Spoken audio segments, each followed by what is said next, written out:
Le round de la Bombo a tenu toutes ses promesses le samedi 23 et le dimanche 24 septembre 2017.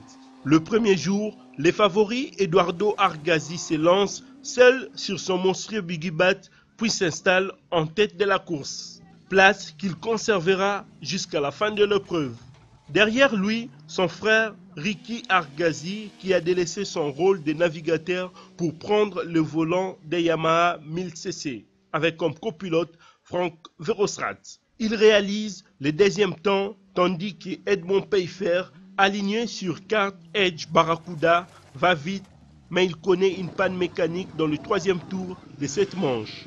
La troisième place est alors occupée par la Toyota Land Cruiser de Nike Rock qui tourne comme une horloge. Irfan Hussein avec sa Biggie Desert est derrière lui, mais dans le troisième tour, son moteur perd subitement la puissance, mais il parvient à rallier l'arrivée de la première manche.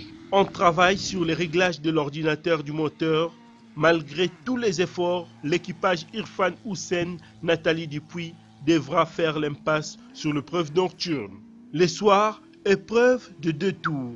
De nouveau, Edos Argazi consolide son leadership tandis que son frère Ricky se sent à l'aise dans la nuit et tourne de plus en plus vite au point de s'approcher à seulement 2 minutes de temps de son frère qui a pourtant 400 chevaux de plus sous les capots. Edmond a réparé et est au départ de la deuxième manche.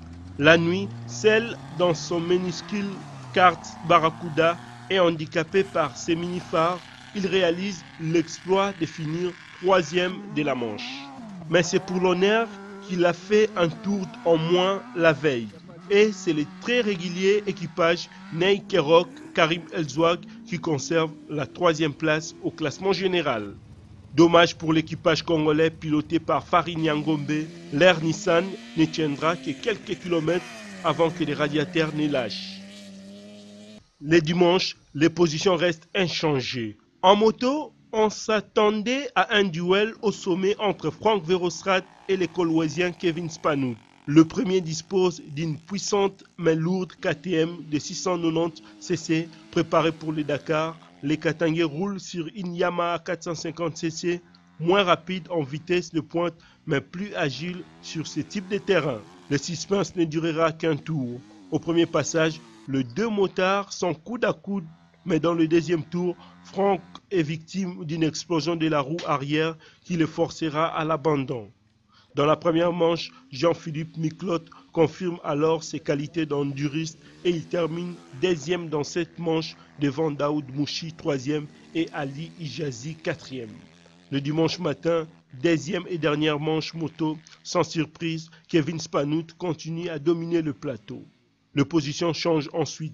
Miclotte connaît un problème technique qui le ralentit au point de chuter à la quatrième place du général et c'est Daoud Mouchi qui ouvre les gaz pour monter sur la deuxième marche du podium. Surprise, c'est le vétéran Jean-Pierre Lejeune qui finit troisième du général après s'être accroché en piste avec Ali Ijazi. Le Libanais doit abandonner car son guidon s'est plié dans la chute. Théo Karatanassis est quatrième, Jean-Philippe Miclotte finit cinquième.